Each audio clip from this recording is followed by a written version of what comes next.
Welcome to the FAQ podcast, frequently asked questions with Fuzzy and Quincy. Subscribe, YouTube, anywhere you check out podcasts, FAQ podcast. If you would like to advertise, fuzzyandq@gmail.com. Today, Fuzz, we've talked to maybe like 10 or 15 comedians, and it always comes back to this brother's guy. name. Your name pops up a lot in conversation. Yeah, he's like the Kevin Bacon of black version. Black version. Of black comedy. Black bacon. Yeah, black turkey bacon. We got turkey bacon here with us today. Comedian, actor, writer, producer, director, father, yes. husband, dancer. Whoa, dancer. He's a dancer, bro. Golfer. Definitely a golfer. Philosopher. We have the LA native Chris Spencer. Let's get up. Hello. What's up, Chris? God. Yeah. Only thing I want to correct, because since we're here shooting, Yes. and when I'm out of town, you can say LA. Yeah. But I'm from Inglewood. Oh, you from the? So say the wood. y'all got a lot of My people bad. watching from Inglewood, so they Yeah. will correct me. Like, why you ain't correct them? Yeah. You don't want to be ran down on market. Okay, Inglewood. My Just bad. like when people from Jersey back in the day used to say they're from New York, and people be like, No, you're not. You're from Jersey. From Jersey. Yeah. So yeah, I'm from Inglewood, California. No, like I really meant that. Like we've talked to so many people. What they say about me? They like, yo, I wanted to. Chris gave me the confidence to become a Name comedian. who said it? Oh, Who said Ada Rodriguez. yeah. Ada Rodriguez. Yeah, she. I'm the one that told her to start doing comedy. Yeah, she said that. Yeah, it was a couple Love other her to people that death. threw it back to you like, yo, they felt like they had it or they didn't have it, and you gave them the Gave 'em a shot. confidence You to gave 'em a shot. or confidence to do what they do. So And they're all richer than me now. No. People think I'm rich because of my Instagram. Don't judge me by my Instagram. All right, I got rich friends. You Instagram famous? I'm Instagram famous. Hey, can I tell you one joke? And before I forget, you said a joke one time at. I just tell you, you're one of my favorite people to be in the audience because you're my friend that's laughing, you're an audience member that's laughing, and then you're studying. Like Fuzzy watches shows like this. And listen, and Big Boy clowns me because I'll laugh at some shit I'm not supposed to laugh at, and I'm laughing because I'm like, this is funny to me. Yeah. Like somebody's bombing, I go ah, and like, dude, you're not supposed to laugh. Yeah. No, Chris told this joke one time, and I say it to this day. You say a couple of jokes, but you was describing how people had cheap shoes, and how back in the day we would go to Zodi, whatever the store was, and you say you a clown because the shoes wouldn't come in the box; it would come with the tie. Oh, you and you remember said that? pop it. I was like, I think I just was ad-libbing that. bro, I thought that was the fun because you kept on parting your feet on stage. You're like, this is how you pop your shoes. So, dude. I got to bring that back. Oh, dog, it was funny as fuck to me. Sheesh. And your Kobe joke and all this. And Damn, you remember that joke? What? Listen, you know how many times I tried to do this joke on TV and I could never do it? The Kobe joke? Rest in power, Kobe Bryant. Yeah. 3 different TV shows. I had a joke about Magic Johnson invented the no-look pass, and Kobe invented the no-pass look. Kobe, I'm open. Yeah, I see you. And it's like Kobe had this power that would not allow this joke to be on TV. wow, 3 times. really? That joke Edited was it out. I'm like, Are you serious? 3 times. Wow. Def Jam and Comic View twice. Damn, That Cole. joke used to kill in the club. Killing the clubs. Man, so you I said, Kobe shot so much, Yeah. he would ask people to shoot their free throws. Yo, let me shoot you. He would do the clap. I'm like, I'd be oh, like, that's how you just did it. Yeah. Yo, he's like, I'm the one that got fouled. I shoot better than you. Come on. Nick, come on. damn, they wanted one on the TV. Wouldn't let me do it on TV. That was an LA thing. How long you It's been a LA writing thing. comedy? Not man? even, yeah. As a matter of fact, ironically, the Def Jam set was in LA. How long have I been doing comedy? Yeah. How long? Well, how long you been writing and So practicing. actually on stage Yeah. over 30 years. Really? Like I started like 89 at UCLA. Me and Sully McCullough, who Shout out was to on the Jamie Foxx show with me. He was also Crazy Legs and Don't Be a Menace in South Central while drinking your juice in the hood. We started performing at at white fraternities. They have what's called Rush Week. And so they would invite all the new people who are thinking about coming to join the frat. Really? And they would put on comedy shows. And that's how I cut my teeth. what? Then I started doing open mics around town. But no, before the open mics, there was several guys who are actually some big time writers right now because they weren't that funny on stage. We had a stand-up comedy club, a group of guys. It was like me, Sully, and like 6, 7, 8 white guys. Literally, they're all huge producers because they were incredible writers but mediocre performers. That's what happens a lot. A lot of these writers, Yeah. Like Larry Davis started off as an incredible writer and an okay performer. And then he came back after he had success as this incredible writer. And so a lot of these guys are running The Simpsons and doing Cartoon Network. Yeah. We should probably have a reunion. Hell yeah. And Do they ever call you though? one of them goes to school with me. Our kids go to school together. Got it. So yeah, You see him all the time. One of them You see him schools. yeah. You know, Yeah, not public the drive, schools. the drive Yeah, when yeah. they pick up everybody. Yeah. So, we would have comedy shows on campus, and then we would invite a big star to headline it. So we had Mark Curry, we had Jerry Seinfeld, Oh, that's early. yeah, David Spade, like whoever was hot then, they would come close the shows for us. Rob Schneider. So you went to UCLA. I went to UCLA, yes. Damn. Oh, got it. Yeah. That makes sense. You know, I get jealous of y'all because being from Inglewood and LA, you didn't have to leave. Like this is home. We didn't leave. just drive over the hill. Like Yeah. if you wanted to be in entertainment, you wanted to be in music, it was all happening here. So it wasn't like a place you had to like save up your money and go. It was like I envy that I've never lived anywhere else. Have you ever lived anywhere else? I lived in New York for 5 months and moved right back.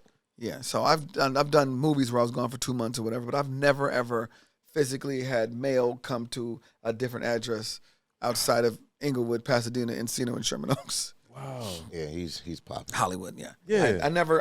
So as my kids are getting older, although I do not want them to leave, I encourage them to go have that experience. Yeah, they should. A East Coast experience, Yeah. a Midwest experience. It's gonna hurt, but I think like when we go out and we do things with a lot of our friends, because a lot of East Coast and Chicago people move to LA, and then they talk about stuff, and like I could talk about my visits, but I've never lived anywhere else. I've never lived in Atlanta or Miami or New York, so I want my son to actually not only go to a HBCU, Nice. but definitely I want them to experience. Get the experience. You go to Howard. Yeah. Your wife is from LA. She's from New York. She's from New York. New York. Yeah. But you met her when she was in. She was casting Soul Plane. Okay. Wow. No, she had just finished casting Kevin in Soul Plane. And then she was casting the Be Cool, which was the sequel to Get Shorty. The John Travolta. Yeah. Gary Gray was directing it. And so she was looking for comedians, and she came, and she was like, instead of a comedian, she found a husband. Wait, so you were looking for a gig? She was casting, and I was on stage. You know, you go to comedy clubs, you got to find this funny guy for this part. And she was also casting Entourage. So they were trying to find. She was popping. She worked for a woman named Sheila Jaffe, and he did all of Mark Wahlberg's movies. Oh, got it. They were doing Entourage at the time, and they were thinking about Turtle being black. Really? So they came and saw me, and I came in for Turtle. And the dumbest thing in the world, I was like, Mark's from Boston. So although it hurt, I put on a Celtics jersey. It was Paul Pierce. Hold on. Paul Pierce. It was Paul Pierce. I give you that. That's Inglewood. That's Inglewood. Okay. Right? Okay. And it was after our era of hating the Celtics, right? We liked Paul Pierce, Kevin Garnett, Ray Allen. So, after the Bird era and all that. yeah, Bird and McHale, no. Yeah. So I had a Paul Pierce jersey. I go in there. I'm talking all this Boston shit. And they're like, we're from New York. I'm like, wow. Oh wow. so but anyway, I wouldn't. They went. Yeah. That's not why I didn't get it. Yeah. But I was there to talk Boston shit. I looked up shit and restaurants. And I'm talking all this. And they're like, oh, you really have a fascination with Boston? I'm like, yeah. So what y'all from Framingham? I'm naming shit. And they're like, no, we're from Manhattan. He's from Queens and he's from the Bronx. Like, I'm like, oh, okay. So much for my little research. But how did you guys keep in touch? Now I'm interested. Like, Me and my wife? yes. She saw this fine ass nigga on stage. So she being funny. So she ran I rushed her. Like, hey, what's up? She came once. She was on a date. She came once. She was upset. Yo, And then she came back again with some girlfriends. You and Royale got the same story down there. Right. And then she came, the comedy. And then she came again, and that's when she was casting Be Cool. And she had called Kevin. They were friends.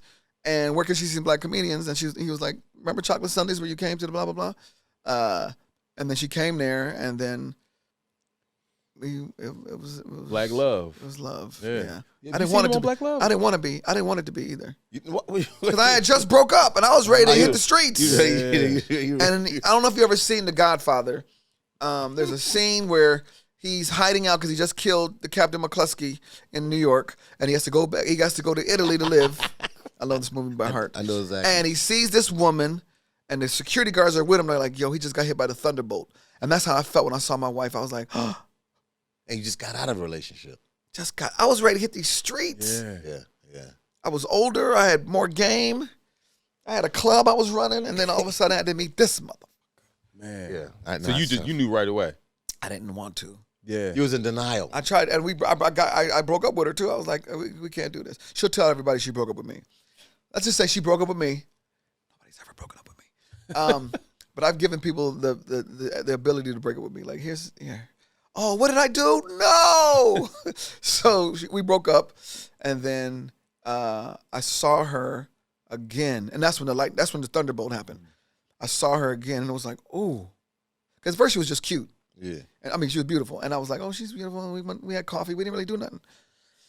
And I saw her again. And I was like, oh, my God, I'm supposed to be with her. And I was talking to myself, am I supposed to be with her? Am I supposed to be with her? I mean, I don't know if that's talking to God. Yeah, you talking to somebody. I was talking to somebody, but he was answering back. Yeah. He's like, yeah, nigga. I was like, God is black. So that's a dope story, actually. You've been married for how long now? In the words of one of my favorite people, David Arnold, who's an incredible comedian. Oh, we love David Arnold. In the words of David Arnold, who counts a life sentence? Wowzers. God. 16 years. Oh. That's a lot. 16 years in June. Yeah. And probably together for 20 years? I don't know when we're black, so 16 and a half. Yeah. Oh, you got married quick. No, I'm joking. About almost 18 and a half. Yeah. Yeah, that's quick. No, literally, I'm pregnant was my proposal. Wow. I was like, shit, all right. Well, what this ring? Yeah. Yeah. No, I saw y'all on Black Love, and y'all were being honest. Like, it was a show on, I think it was OWN, and just talking about black couples, and it was just great to see, like, oh, people go through, everyone goes through shit. Same, yeah. 100%. Yeah. I wonder how many couples get into arguments after that show. Like, it has to be like. How come you don't do this? Viola Davis said her husband. Yep, Yeah. probably. Yeah. Plus Or it might wake people up to go, you know what? I'm realizing that those are some faults that I have in my personality in terms of keeping us together, both the man and the woman. You know what I mean? And then I think it was a great learning experience for a lot of people. Do you think, like, does your wife get upset if you were to put something in your comedy bits if you're on stage? My whole act is her. And she doesn't. Sure, she does. One of my biggest fights was a joke about her I did at the school. It was like a little school event, and I said some stuff that was inside, but yeah. She's like, why the fuck would you say that? I was like, it's funny. People laugh, but she didn't laugh. No, she was hot. She never gets hot. So you got to hold back. Oh, I don't hold back. That's what I'm saying. I know him. What I'm trying to do now is make some of these jokes more general, as opposed to saying me and my wife. Is some of them have to become women. Like, yeah, but that could be a problem too, though. Like, so here's a joke I just wrote. I told her, I said, I know my wife doesn't like sex anymore, right? Because the other day, I came in 30 seconds and she didn't say shit. She went back to finishing her email and went to sleep before me. So usually, when we was young, if you dating a girl and you came too quick, she'd be like, you got to finish, plug some shit in, something. She was like, cool. Yeah. I was like, wow, you aren't bothered that we're done? She's like, it was almost like she was like, cool. That shit is over. You got that off. Yeah, all right. When you have kids, it ain't like how it was when you were dating. When my wife and I go on vacation, it's almost like we're dating. Like, that energy is back. But when the kids and it's hard, that's why I can't really blame her. When you're thinking about kids all day and this is cute. Yeah. I got 3 sons, 10, 7, and 2. Oh, you in the mix. And it's just like, like when you, it ain't. And this 2-year-old running shit. Oh, my gosh. Yeah, and you can't sneak.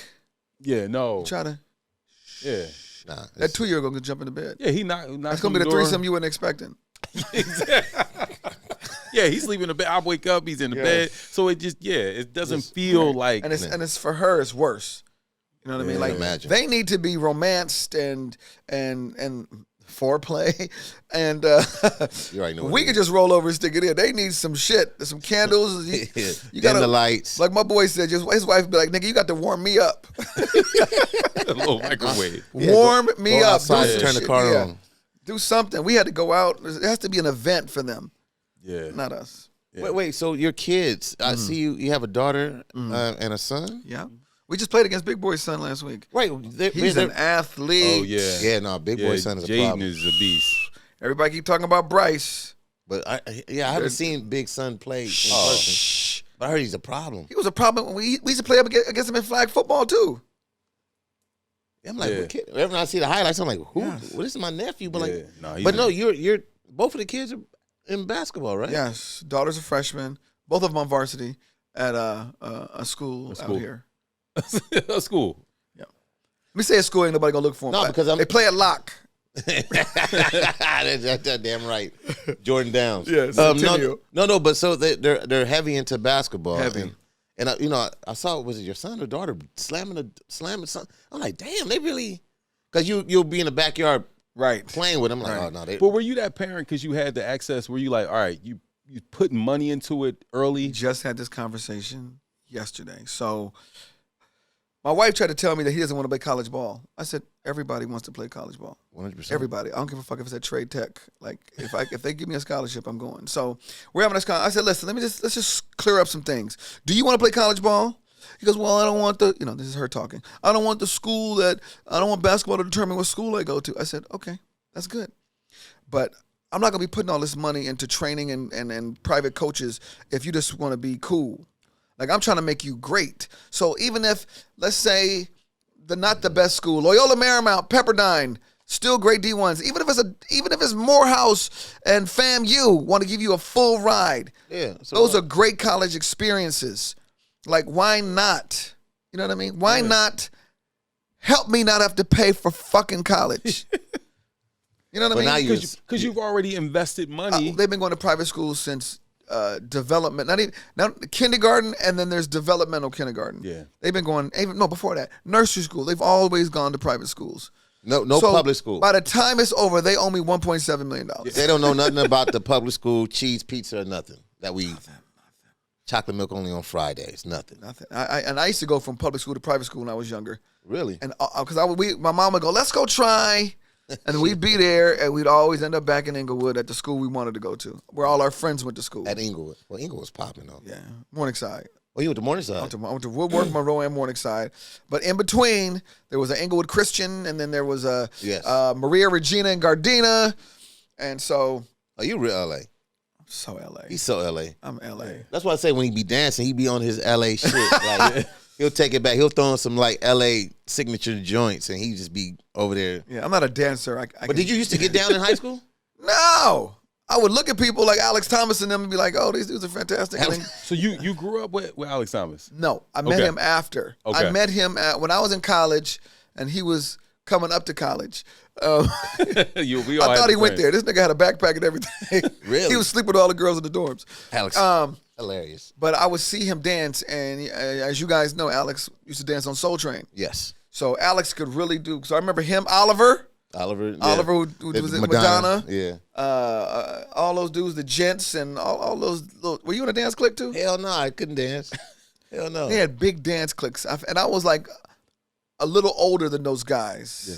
But still cool enough to be in the circle. But I could watch them. Yeah. You know what I mean? Yeah. All the girls from the Good Girls, they was in a dance clique. Yeah, Joyce and them. Yeah, so I would watch them and marvel, but I was a little older. You know, I think they were seniors in high school. I was like a sophomore, junior in college. And then I would go see these people dance, Ultra Wave and all that shit. And I wished I was of that era. Right. You know what I mean? No, my era was Jamaica House and Water the Bush and all what? that stuff. Come on. Yeah. Y'all talking LA. Oh no, it's super so LA. LA. Super LA. Like Water the Jamaica Bush, House. Yeah, Jamaica House was like the flossy dope dealer spot downtown. You go to the Mayan. You know what I'm saying? The Water the Bush was like the hip hop. You would go. Yes. Like Hollywood Live. Yeah, all that. Yeah. Paradise. Yeah. Paradise was just above us, remember? Like, we finally got in when it was on its way down. Like, there was a college night on Mondays, remember? Cracking. Woo! Cracking. We thought we was doing it. Cracking. Yeah. Cracking. Yeah, no. Yeah, but, for you to go from, I guess, Inglewood, public school, private school, to get to UCLA, like, right. UCLA that was an accomplishment. Yeah. That's an accomplishment, Really, really smart. And what was your major? I'm saying you was. No, sociology. And it was only because I was picking classes according to when I could go hoop. I was like, look, I can't take a 3 o'clock because the gym going to be this. And I looked up one day and I had like taking 5 sociology classes because I wanted to be psych, but then I saw I had so many already that could, they had great sociology classes dealing with black culture and dealing with, the economics of our people. And so I was like, and behavior. So some of the psych classes some of the social classes had a little bit of psych twist to them. So, and I looked up one day and I had like 6 social classes. I'm like, oh, my major is social. But you're taking these classes. Are you thinking that this can help me with my pen for writing? Oh no, writing was later. That was later. Writing, I was trying to. First of all, I didn't start doing stand up until Sully and I we transferred in from junior colleges. No, he was from San Jose State. I was from Pasadena City College, and we were around some girls. And they're like, what do you do? What do you want to do? She goes, I want to be he goes, I want to be a stand-up. And all these girls are like, oh, my God, I love stand-up. I love Richard Pryor, and I love George Carlin, and I love Jerry Seinfeld. Oh, Sully, do something. Say something funny. And he could do impressions. And they were all on him. And they go, what do you want to do? I was like, stand-up. What? So that's... So it wasn't literally. It wasn't until that moment? Literally. So that's stand-up, right? Yeah. And then writing came as... Stand-up is up and down, right? Yeah. Acting is up and down. And so when you're a stand-up comedian, and let's say me and Fuzzy are friends, and we're both out there, if somebody blows up, who does Fuzzy want to write for him if he hosts the BET Awards? The homie. I know his voice. Yeah. So they're going to give me this room full of white writers, and I'm going to have Quincy and Chris write for me. And they're going to be like, and they're going to be the cock blockers that's going to go, he ain't going to say that. Oh, this is funny. We could say it like this. Along with me giving you material, I'm making sure the shit that they give you is not corny. Damn, so they have it with me, with Jamie, Cedric, Epps, Harvey, Chris Rock, Damon Wayans. You're a protector and you're giving them some sauce. Yes. I got to tell Jamie, that shit ain't funny. It ain't, huh? So that's why they trust me. So that's how I became the go-to guy for all these guys, because I'm the guy who could talk studio talk and this talk. You know what I mean? So from being from LA and going to UCLA and doing mainstream comedy rooms as well as the comedy theater and the fun house, I knew how to talk both languages. You know what I mean? And so I could be like, this shit ain't funny. Black people ain't gonna laugh at this. And then this is too black. White people ain't gonna laugh at this. Damn. You know what I mean? So that's why that's a real science to that though. It's a real science, but people don't see that. They just see the Jamies, the Cedrics. Right. And here's what's funny. People go, Jamie, you host that show. Why'd you have writers? How can you just do it yourself? Like, they don't understand that there's a process to this. And everybody does it. Ain't nobody just going up there writing their own jokes. Why? He has so many other things to do in his life. That is our job, to protect him and make sure that this monologue is fire. Like the Image Awards, I'm writing the Image Awards this year. Yep. I usually write it every year for Anthony. All those openings. Remember the time we did a thing about no black writers, and it was kind of a spoof of NWA. Yeah. We did Straight Outta Compton. Yes, I wrote that. We also did a spoof on Bruno Mars. We wrote that. Like, I write the openings too. Like those big dance numbers. Like, not to say we collaborate, and that's all that stuff has to be written. Everything you see is written. When they say, this guy has been lighting up the world and she's dark as shit, give it up for... That's you. That's written by some writers. People don't see behind the kitchen. And then listen, in the kitchen, there's people who write the show and there's people who write for the host. I usually end up coming to write for the host. I've done the show too, but usually if it's somebody we know, Tiffany... Lil Rel, whoever's hosting, they're gonna hire Chris Spencer to come write for them. Like Grammys and like you done the big show, Emmys, MTV Awards, yeah. But people just think, oh, Jamie's funny. Yeah, he's funny, but he needs to be. It's a production. Writers. Yeah, Chris Rock, Oscars. So you're like do they call it punch up? No, more than punch up. Punch up is after the joke is written and go, make this funnier. I'm bringing the joke from scratch. Damn, your concept. It doesn't. It's a collaboration, though. And then I get it. But listen, if they say, what you got?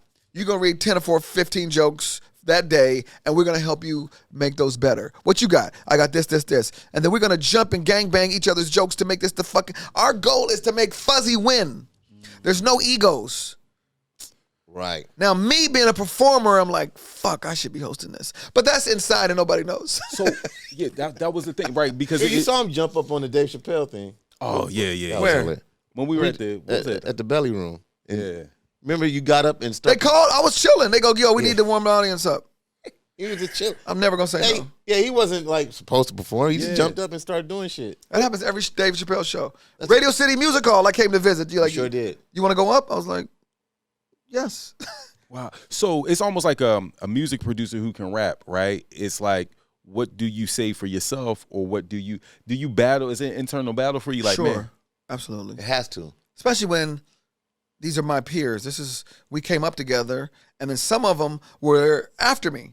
You know what I mean? And so the performer in me is like, my tombstone can't read, Writers Guild of America. You know what I mean? Like, it's got to read, this was one of the funniest stand-up comedians as well as writer, director, producer that I've ever seen. You know what I mean? So I plan on doing a comedy special for Netflix in June. Okay. And so I'm out there. I'm on the road right now. So you tuning up right now? Yeah. You got to. Gotta. yeah. Hey, Chris, describe your style of comedy, though, because I feel like the Chris I speak to is the same Chris I get on stage. Right. And also, I don't want to say this particular comedian, but there's another comedian I feel like be biting your cadence on. Well, let's say biting, because when I was coming up, sometimes you're influenced by people. Okay, influence. I wasn't like, you would have thought I was Damon, you thought I was Chris Wayans, because I was in that world. There's a lot of people who act like Kevin right now. There's a lot of people who act like Kat right now. Like, you'll be influenced until you find your own voice. Right. Pryor acted like Cosby. Cosby acted like Dick Gregory. Eddie acted like Richard. Yeah. You know what I mean? Yeah. So we all are influenced until we find our own voice. You know what I mean? Mm-hmm. And so there's a couple of comedians that we sound alike because we're boys.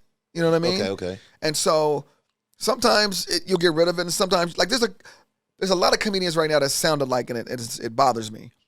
You know what I mean? They have this weird little cadence, and even the women. And it's like, but that's this era. There was a time when everybody sounded like Chris Tucker. There was a time when everybody sounded like Martin. Yeah. Because So- it was like it was a thing to do. He's influenced, but it's subconscious, unconscious, upconscious. Subconscious. Subconsciously. Just, It's not conscious. Yeah. So You're not conscious of it. we see T.I., right? T.I. is coming out, and we seeing that, y'all connected. So let me tell you that story. Please. Am I talking too much? No, you're not. This is a podcast. So Big U calls me. That's the big homie. Shout out to He Big U. says, T.I. gonna call you. I said, he already called me. What's he want? He's doing stand-up now. I said, oh, is he? So let me just rewind. My favorite thing in the world is for a non-comedian to say they're doing stand-up. Like Big Tank. Like Tank. I put him up too. I know So you I'm gonna did. tell you the story. Yeah. When you tell me you do stand-up, nigga, you're next. Ooh. You throwing to the From wolves. hosting the Laugh Factory Chocolate Sundays with Pookie, Yeah. to doing Tripping on Tuesdays with Giroux, to doing the Savoy with Jonathan. If any celebrity tells me they're doing stand-up, I go, you're next. Because I want to see this motherfucker fail. Are you serious? Because that shit, Yes, that's your world. because I can't walk into the goddamn hospital and go, hey, sir, I'm trying to be a surgeon. Yeah. And he ain't gonna go, yo, here goes some scalpels and forceps, go in there and help me. Nigga, I want you to go die 1,000 deaths. We're the only profession that everybody thinks they can do. Yep. You ain't never been at no Natalie Cole concert and she be like, I sing. Well, come on up here. Nah. No, she ain't gonna do that. But I So will. you want to see somebody fall on their face? I said, T.I., you're on at 10:30 in the belly room at the Comedy Store. I called and arranged it. Yeah. So he came. I'm with Benji Brown and Alex Thomas. We're like, Right. Waiting to see it. we can't wait. Me and Benji sitting next to each other. We like the two old men on the Muppets, waiting for this motherfucker to bomb. He did not bomb. He did not. Wow. Well, he's a This storyteller. motherfucker was incredible. Let me tell you what Really? he did. Let me tell you, he set us up. Just want y'all to know I'm not a comedian. He goes, I'm going to tell you some stories. Some are funny, some aren't. But just remember, I'm not a comedian. I'm a superstar. I go, this motherfucker. You set it up already. He said it. And then this motherfucker just went.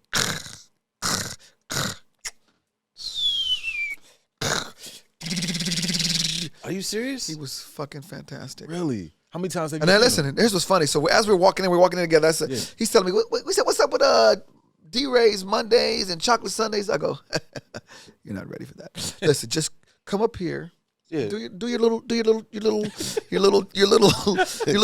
jokes, T.I. your little T.I. jokes, your little Atlanta fried chicken jokes, and how great it was to be a rapper, and you're married to Tiny. Just come on here, buddy. Just do your thing. And this motherfucker destroyed. And then he got off stage, he was looking at me. I said, so, chocolate Sundays, we could call Pookie or Lonnie. And then D-Ray, we can go eat right now with D-Ray. Yeah. So, wow. Are you going to help him tune this? I don't need to. Really? No, I'm definitely going to help him. Yeah. And he calls me all the time just to talk, but we haven't even talked comedy yet. He's just been calling me like he just was on the road with Donnell Rollins. He did some stuff in Ontario. Yeah. I saw that. And I think he's going to do some stuff during this Super Bowl weekend. Yeah. He has the poise. I mean, first of all, he's been performing for 20 years. Yeah. So I'm sure, I've never been to a T.I. show, but I'm sure in his act, he done stopped and said, what the fuck, blah, blah, and then told some jokes and was like, right. He's charismatic. I mean, you could from the acting to the rapping, and he's not just a regular rapper. Like, listen, he was so good. He reminded me of a comedian who became a rapper. Whoa, really? He was so poised. I was pissed. Timing and everything was good. Me and Benji Brown are like that wasn't supposed to happen. Shout out to KP. So how long? Yeah, how long did he go on for? He did 20 minutes. Damn. Not even 5. 25 minutes, I think he did. Ooh. Smooth. And people was laughing. Listen, witty. Somebody say some shit, bam, hit this motherfucker. Somebody say some shit. I was talking to Marcus King. Was he still using big words? I'm not going to even ruin what he does with the big words, okay. but he has incorporated that into his act. He has to. Let me tell you what he did, genius.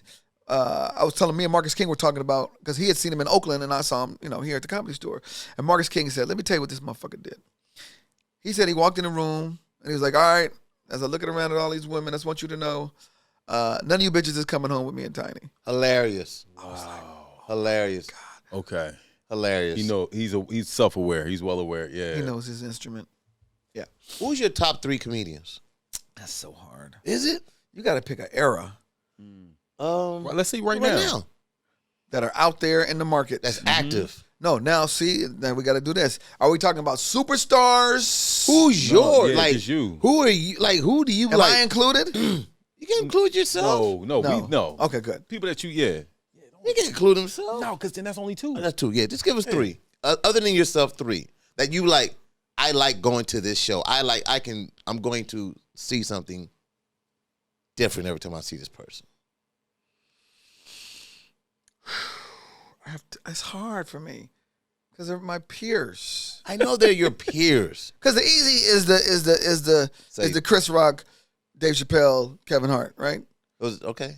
Right, that's easy. Yeah. Right. So if we didn't do the easy, right? Mike Epps, Cat, like the guys that make me go, fuck. Like Earthquake. See, yeah, Earthquake. Yeah. I can't do 3. JB Smoove, David Arnold. Wanda Sykes, Gina Yashaway, Ida. So you look at the genius of it too. Yeah, because I'm a writer. Because my thing is I see, and I've been behind the curtain with the Dave, hanging out with Ricky with the Dave Chappelle. And I'm like, I see what they put into, I see what Dave puts into his show. And I'm like, oh, this is some real brilliant, like it's different. Everybody thinks we're just athletic and can dunk. Nah, bro. They don't know we be working on our left. Turnaround, jumper, rebound, blocking out, throwing the full court. Like, we work on our craft. Yeah. People do it differently. There's some people that talk in the mirror. There's some people who go to different rooms. Some people will work on stuff right here in conversation. And then there's some people who go to comedy club to comedy club to comedy club, like a Dave, and do 2, 3, 4, 5 hours a night honing his voice as opposed to his jokes. Unapologetic. Wow. What's your process? Are you conversation? I'm just natural. He's an asshole.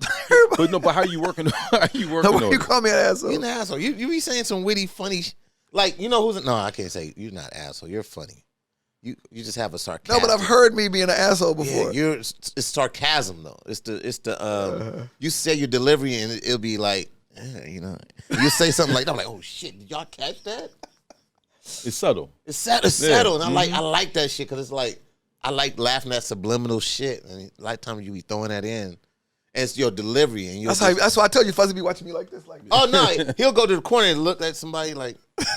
I'm like, oh, he about to get it. You got my cadence. You was loud that day. You was loud that day. He was like, come on, Fuzzy. All right, calm down, man. Nah, it should be funny to me, man. And I like laughing at people that I like laughing at, dog. Like, man, some motherfuckers I just don't get. Who are the next ones? Because it's those names you named are easy, but like, who are those people you see that are coming up that we should look out for from a comedic standpoint? Okay. That's a good one. That's a good one. There's a young cat named Brian Simpson. He was there that night. Was he? I think I saw him on. He was in the room. Yeah, he Short brown black skin. Yup. Fire. Pen. This nigga writes in calligraphy. Oh, he did this joke about pennies. Yes. Yeah. He said, pennies to white people. Black people are like pennies to white people. A couple are cool, but when it's too many. I was like, oh, he's a genius. Yeah. He has a half-hour special. I think it's either called Comedians or Stand-Ups, and it's like 5 or 6 of them do a half hour on Netflix. Yeah. Really? He's a beast. I love comedy. Yeah. No, I look at it totally different now. Like by being more in it, I'm like, oh, this is a real science. Oh yeah. Like I look at it like rap music. Like, oh, I be trying to dissect. Oh, this is the setup and Who 1, 2, 3. Who else? You said Brian. Young. God, these people ain't young no more. I just said Brian because he just came to town. But go ahead, I'm sorry. Ryan Davis. You like Ryan? Love Ryan Davis. Yeah. So smart. You know, because I, as you can see, I'm attracted to smart. You know what I mean? And who else? I got another question. It's gonna be fun. Ryan. I haven't even seen that many young cats lately. Like, what about do you laugh at when somebody is doing too much on Instagram? Like a comedian is like, okay, now, bro, you doing like Desi Banks and all them cats? Yeah, I love that shit. Yeah. Is it entertaining to you? Yo, Country Wayne. Have you seen Country I'm not talking Wayne? about that. Listen, I'm not talking about that kind of entertainment. Got it, but he's dope though. Yeah. I'm talking about. Oh shoot! I don't say. Tell me, is it too much? The volume is too much? Or no, just the content. Your personal stuff is not. It's starting not to be funny now. Like I'm trying to say his name. Start with a D. And him and his girls arguing. Oh snap! I know you're talking about. Oh no! If I say the name, you'll laugh. Yeah. Right. Oh yeah. So it's too much. It was too much. I'm like, you're doing too much. But he got a lot of followers. Yes. See, so somebody likes it. Yeah. Stays in Texas. Hilarious. Come on, man. They still doing it? No. Oh. No. I'm saying the moment like, do you BS? Anyway, no, this is cool. It's cool. It's cool. Yeah. No, I'm you just gonna saying, say the name, Vibes? You gonna say the name? I can't. Did I give you the right initials? Hold on. Yeah, maybe. But I'm just saying, do you feel like, hey, bro, if you stop doing this, you'll be great. Like, don't let the. I don't know what's gonna be great. Yeah. There was a time when I was telling Kevin, stop doing so much shit. Right. You doing commercials, TV, you got a fucking porn, you got a video game, you got a new candy coming out. And I was wrong. So when you host these shows, you know, Chocolate Sundays, I mean the list goes on. Because I met Ricky at the spot when you guys were doing a Chinese theater. That was with Jeru Tillman. Yeah, Jeru. Shout out to Jeru. I've had some great partners. Yes, no. Like a lot of times I get a lot of credit. Like I would not be where I am without Poogie Wigington, who I grew up with. This motherfucker's a marketing genius. Yes. Right? And he was also the one that helped me with my voice. Really? Yeah. Shout out to Pookie, man. Yeah, he's working with Kev. Pookie was a comic. Yeah. I didn't know he was a comic. Pookie was a comedian. So Pookie was the one that made me continue. Really? Yeah. So when you're hosting these shows and somebody bombs, how do you come back and just throw more? I'm the guy who talks shit about you, but you go, yeah, you know what? I shouldn't have wore this. I don't try to hurt you personally. Unless you've attacked me, then I'm going to cut you your feet. But my goal is like, if you wouldn't have wore the Adidas shirt with the Nikes and the Reebok socks, you know, it's going to make you go, yeah, that was too much. But were you always good at bagging? Yeah. Yeah, I mean, it was fantastic. You have to. I was Jamaican, single parent, living in Inglewood. So, and then my mom painted our house black and white. So it looked like a jail. So I had to go. I mean, I was taking on 2, 3, 4, 5 people at the same time. Really? Yeah. Like, okay, for a comedian that's coming up, because I go to comedy clubs like all the time, right? But you can tell that they're not on your level. They're not on the level of having a team. When is it time for comedians that they're watching to get a team and be like, okay, it needs to be funnier than me. No team. No team? No team until you blow up. You got to write these jokes yourself. Got it. Now, if you have a crew and y'all write together, yes, but don't be trying to hire people to write you jokes. Like, you need to go walk the plank alone. You know what I mean? Yeah. That's the only way you're going to get great. There's a certain... And I don't know anybody who's made it without doing it themselves. You know what I mean? Like, this is a lonely art form. Like, you need to be out there alone. Right. Don't be cutting. You can help me. Like, a lot of times when I get off stage, my friends, David Arnold, Sidney Castillo, James Davis, Buddy Lewis, will go, yo, you know the thing you did about the blah, blah, blah? You should ask this, and this. Like, we always tag each other. Yeah. All the time. I mean, I've had, it's a community. It's a community. And listen, let me just tell you how much of a community it is. Okay, this is a story I think I've told once. How much comedians love comedians. I'm at Caroline's in New York doing a show, and Jeff Garland comes in, and he's with Robin Williams and the woman who plays his wife, not his play, plays Larry David's wife on the show. Robin Williams and her doing a movie. They come in. This dumb motherfucker let Robin go on first. I did the 8 o'clock show. They're on a 10 o'clock show. Robin Williams had the paint peeling. Killed it. You've never seen, I mean, it was like, I've seen it on TV. I've never seen it live. It's fucking statues is laughing. You know what I mean? So Robin comes backstage and he's talking to comedians. He's like a kid in a candy store. He's listening to this story. He's listening to this story. He's listening to this story. He's like, oh, yeah. And not many people know this. So I said, Robin, why'd you stop performing at the Comedy Store? He says to me, well, one time I drove up and 2 black guys came in and said, what the fuck you doing here? He goes, I'm coming to perform. And they was like, they told me to get the fuck out of there. I said, Robin, that was slang. He goes, what are you talking about? They couldn't believe that Robin Williams is here. So they were like, what the fuck are you doing here? Yeah. And then when you said I'm performing, they were like, get the fuck out of here. And he took it literally. Listen, that was Saturday night. In the LA Times on Monday, it said in the paper, I'm like Forrest Gump with this shit, Robin Williams returns to the Comedy Store after 15 years. Get the hell out of here. I was responsible for that. What? I said, yeah, man, you should come back. That's a dope story. Ain't that a crazy ass story? What? So he took it the wrong way. Slang. Get the fuck out. That's crazy. So just even with that point, right? You understand both sides of it, right? And of course, there's bigger audiences than just black and white. Sure. Right? It's bigger than that. Right. But you have to write, when you're writing, you have to write for or have jokes when you're performing for a general crowd and then for a specific crowd. Well, no, I don't want people to have 2 acts. Okay. I want your act to be able to entertain everybody. Got it. Now, sometimes you might have to put a little bit more on it for us. Yeah. And then sometimes you can ease back. You have to know the room. Got to read the room. You know the room. And it's not just necessarily black and white. This is a showcase. This is Master P's birthday party. This is a corporate gig for Nestle. This is my grandmother's birthday. This is, so rooms are different. Like I can name 5 different types of black people, and it's not a black room. This is Barack's birthday party. Yep. This is Snoop's Indigo fucking gin grand opening. Yeah. You know what I mean? This is Viola Davis's daughter's Easter egg hunt, whatever. So it's not about black or white. You gotta know the room. These are kids. I can't tell a joke about me coming too early in front of Viola Davis's kids. No, you can't do that. No. You gotta know the room. How do you learn that? Like, dude. Trial and error. So you're really like, yo, if you want to be a comedian, you gotta die 1,000 deaths. Damn. When did it turn for you? Because, we see you now. It's certain things we know, certain things we don't know, but you're successful. When did the success start? He's fluent.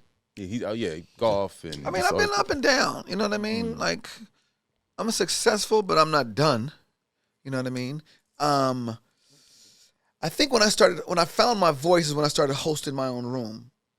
Yes. Right? And tell me which room which was Chocolate Sundays, right? Cracking. When I was able to be Chris, because Chris Chris, the MC, and Chris, the comedian, they talked a little different. So I was able to, like, I could go off the top of my head for an hour, bagging, talking shit, whatever happens in the room, that shit fall down, blah, blah, blah, blah. And then I would turn into a comedian when I started to do my act. Not this stoic, but I became a different person. So the goal was, merge. Chris Rock told me, your goal is to be, all your favorite comedians are shit talkers. Yes. Even Seinfeld is as clean as he is. Sinbad as clean as he is. Cosby as clean as he is. They're all talking shit. Pryor, Eddie, Kat, Samore, Monique, Lavelle Crawford, Earthquake, J.B. Smoove. They're all talking shit. Ida, Paul Rodriguez. They're just talking shit. Your goal is to talk shit for an hour and make it seem like that guy is the same guy up there. Damn. Wow. So that helped you, like, It's almost like radio. When you talking radio, you're talking to your best friend, and that's to feel like effortless, but you're giving information. Trying to have a conversation with 2,000 strangers. Do you ever get nervous though? No, and it scares me that I don't. But people get nervous before they get on. There's some people who are fucking throwing up. Some of your biggest stars. Really? Oh yeah, they're nervous. Stage fright, but you want to be on stage. As soon as you say that first joke, there's a relaxation. I've never been this guy. I'm like anxious, but I love it. You know So what I mean? you get not get off, but it's a high for you. What do you do about hecklers? I murder You them. on them? You from Inglewood, black and white house. Oh my God. I go, are you sure? Because I've seen you. I've asked them, are you sure you want to do this? And I heard you Like, say I'm an assassin. I got the. You like I got the mic. And I pull shit out. Shing! I come running at the motherfucker. Yeah, But do man. you ever get distracted? Now, sometimes, if I'm focused on my act and then I have a heckler that's being disrupted, like sometimes if I'm on a mission, like, boom, I'm doing Jimmy Kimmel tomorrow, I need to work on this 5 minutes and you're fucking with me, then that could get me pissed. You know what I mean? Right. Like, I'm not here to play right now, young man, woman. But sometimes you have different types of hecklers. Some people really think they're helping you, right? Ooh. Like, I've killed a motherfucker, got a standing ovation, and the dude was like, we did that. I was like, no, man, you ruined my show. I was trying to work on something. You got a standing ovation. It was illegal. How do you not laugh at yourself, though? Like, if I'm telling a joke, I want to laugh, like, because I said But something. nigga, you've said it 20,000 times. Sometimes it tickles you. Sometimes you have stuff in your act that you've said millions of times, and you'll be like, it'll make you laugh. But a lot of times you see a lot of comedians laugh at this shit. It's manufactured. Yeah. Because if I laugh, you gonna laugh. One time, Say it. no, I'm saying that when comedians do that. Oh, yeah. There was this one time. Okay, wait a minute. Like, but sometimes that really happens to us. I see comedians always do this. They do they drop It's like, they slap the mic. that's almost like ting. I think the first person I ever seen do it was Earthquake. I find myself doing it now. It's funny. It's all Mike about Epps does timing. it. Yeah. Yeah. I like Mike Epps. I watched him, and he's feel like he's always freestyling. Yeah. Like, and I'm like, I don't know if this is an act. Like, That's But the it goal. appears. because he's Yeah. randomly be saying Yes. stuff, and it'll just be jumping. I'm like, oh my god, It appears. and I'm keep laughing and I'm like, oh dude, this is funny. I like silly comedians, dog. Like, I just want to be laugh. Laugh, right. Have you ever thought about doing I mean, I know you help, you write and you punch up and you do all these different things, but have you ever thought of like a school to put comedians through? That's interesting. No. And you never done like an improv class? I've taught a class before, Yeah. but then I was like, why am I giving these motherfuckers all this gold? Really? And I felt weird charging people to be. Usually people, not all, but a lot of times the teacher is a failed comedian. You know what I mean? Those who can't do teach. And I was like, I'm still trying to do. Now there's some people who are very fucking funny, like David Arnold, who has a class, The Art of Stand-Up Comedy, and he loved it. You know what I mean? I would go there and speak. I'd be a speaker almost every season he had a class. But my ADHD won't allow me to. I'm not diagnosed. I just know that shit distracts me, and I'm not gonna be talking to these kids every Saturday and be ready with a lesson plan and have you been working this week? I don't want to care enough. I love these kids. But nigga, not every Saturday at 8 do I want to be known to have to love you. How are you preparing for this Netflix special? Like, I'm on the road. Okay. I'm still in town doing spots, but only in town you only get 15 to 20-minute spots. Like, to do an hour special, I need to be doing an hour and a half every night. Damn, that's a lot. Yeah, and I don't like to talk that much, so my hour and a half is usually an hour and 3 minutes. And who's in your camp that's helping you? Like, it's just you right now. The GOAT. But Buddy Lewis is on the road with me, another comedian named Shorty. And so when I get off, they might go, yo, the thing you did about Nestle's Quick, say Nestle's Crisp. Remember that one? Remember when we was in Chicago, you said your mom's name and you said her middle name too? Do that on the next show. Damn. Sometimes you just need somebody to remind you of some shit, some already great shit you already had. Some gentle nudges. And I'm sure while you being on the road, you always have funny stories with other comedians. Yes. Like stuff that happens off mic or off stage. Yes, when we eating on the airplane, in the airport.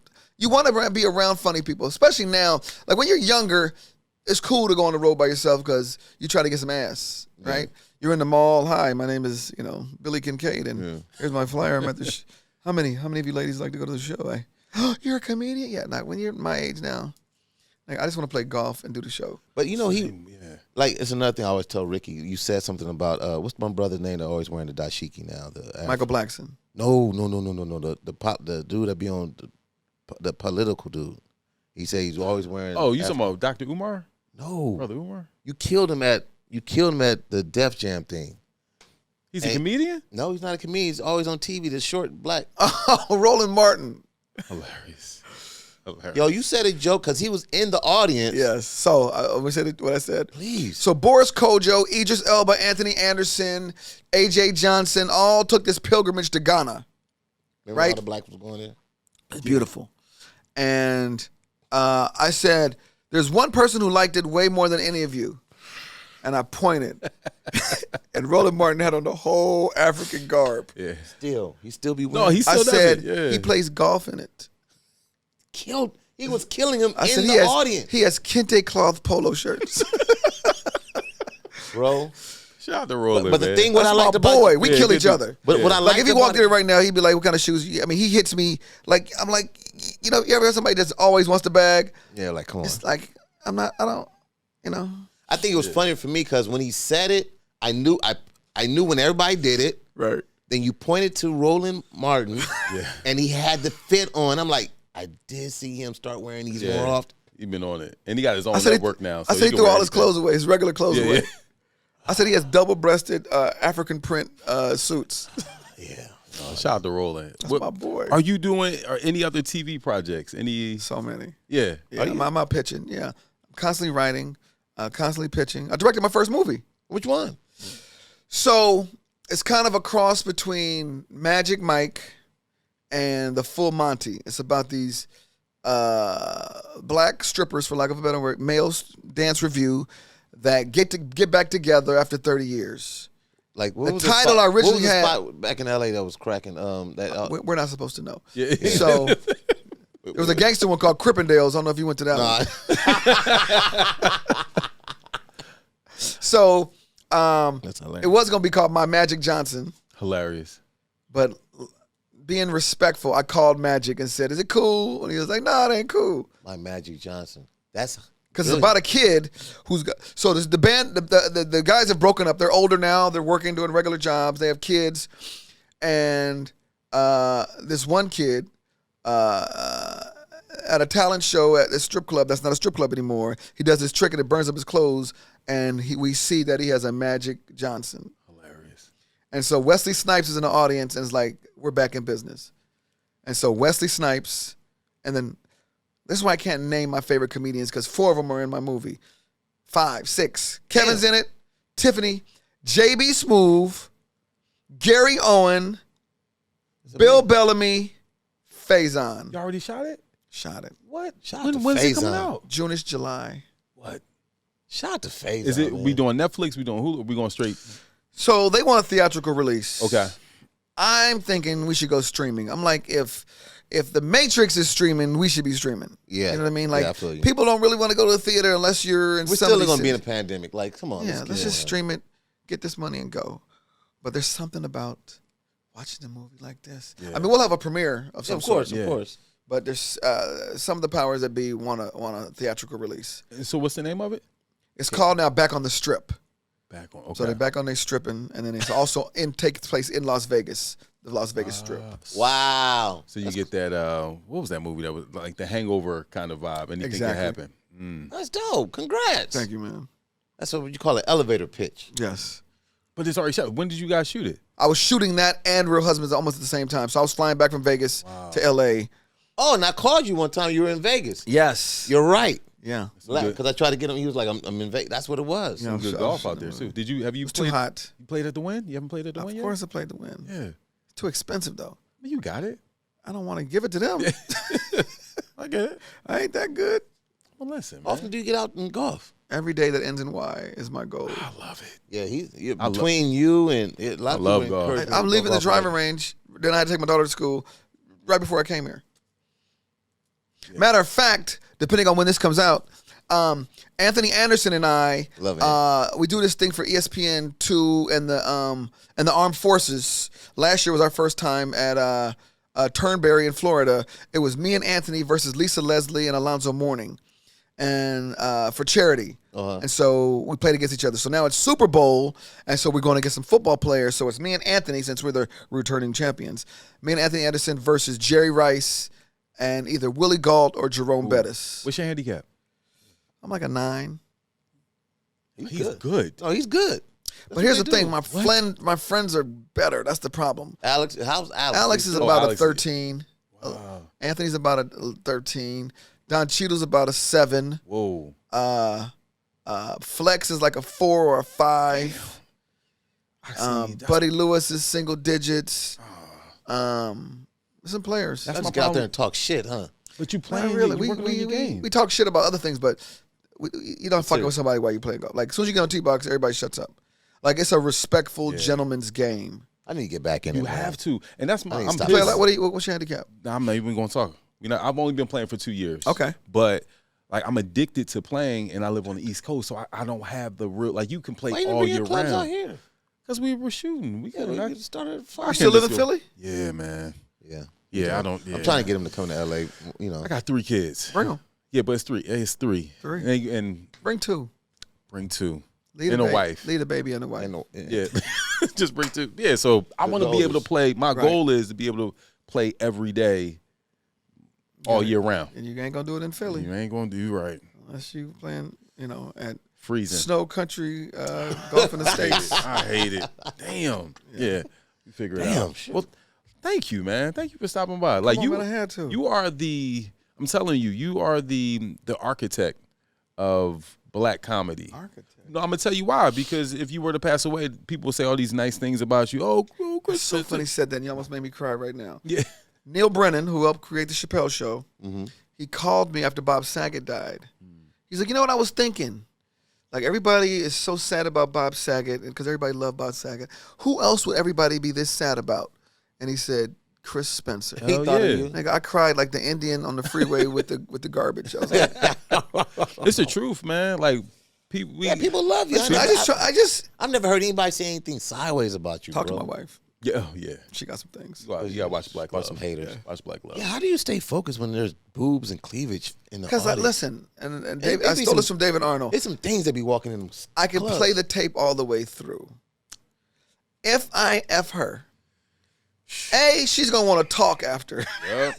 Like, I don't want to talk to nobody. You want to play golf, right? Yeah. B, how nice can I be to her after? Because then she's gonna think there's something. C, if I'm mean to her, you just gonna fuck me in this. Yeah. By the time I thought all that, I've gotten some cocoa butter at Rite Aid, and I'm out. I'm out. And I'm out. Yeah. But I'll think about her. Yes. No, I'm joking. No, yes. I'm just playing. Yeah. It's true. Edit that. Chris, yeah, no. It's in there. Chris Spencer, we thank you, brother. I appreciate you guys too. Yeah, would you? Yeah, golly, he says in there. All right. Oh no, I'm just saying. Well, not That was actually him doing that. Was now how you. That's the shit I would do. Yes. No, it's gone. It's in there. It's everywhere. Look, FAQ Podcast, frequently asked questions with Fuzzy and Quincy. If you would like to subscribe, Please. FAQ Podcast, comment, search, share, send it out to everyone. Wait, I forgot to plug something. Plug it. We good. I have a radio show too. Oh yeah, you and your wife. Me and my wife have a show on the LOL network Yeah, on Kevin Sirius XM called Date Night. Okay. And we talk to couples. Yep. And we talk to people who are single. And we talk to people who have uncoupled. Just about the world. Yeah. And child rearing. All celebrities? No, not at all. And then we also bring on authors and teachers and professionals. And no, we've had people, garbage men. I heard. We've had I caught doctors, professors, teachers. Yeah, I caught it actors. this past weekend, and you guys were. I think somebody's wife some dude was talking about getting a shot in his nuts, in his ball or something. Yeah. And then Rockman. Rockman, right? And you guys were talking about. He was talking about getting a vasectomy. what's it called for us? Is it Yeah, it's Hysterectomy is a woman. Vasectomy. Vasectomy. Yeah. And I told my wife, this is a joke. I have all my materials about my wife. My wife's like, you should get a vasectomy. And I was like, you are so selfish. She said, what are you talking about? I said, what if my second wife wants a baby? Oh Wow. That's how I think. That's how our third one got here. I had a vasectomy scheduled. It was September, let's say 2018. I had it scheduled. Then I was on the radio. So I was like, yeah, my wife want me to get a vasectomy. What y'all think? Male nurse calls up. He's like, dude, if you get a vasectomy, it's not full that you can get your full power back. I was like, I ain't doing that shit. December, she was pregnant. Wow. Yeah. So wait, did you get the vasectomy? I did not. We had our third son. And then she just got her tubes tied on the third. Yeah. So Yeah, so. I'm still trying to. My wife had the little IUD or whatever, and she took it out. She goes, it's your turn. I was like, oh, but I think I'm going to see if I can get a Groupon for a tube tie. Yeah, just do that. Yeah. Give her something, like a trip or funny. a new car. Where can they find you at on Instagram, please? The real Chris Spencer. There you go. I don't do Twitter really. Facebook is Chris Spencer. And I've seen some of the people who watch your show, they just got out of jail. So MySpace, Chris Spencer. And then some of you older people that are watching your show. Black Planet, Yes. Chris Spencer. Listen, we appreciate it. I appreciate The architect, the Kevin Bacon of black comedy. Kevin Bacon. The turkey bacon. Let's give it up for Chris Spencer. Thank you, sir. Thank you, man. FAQ Podcast, frequently asked questions with Fuzzy and Quincy. If you would like to advertise, holla at us, fuzzyandq@gmail.com. We will see you guys next time. Thank you.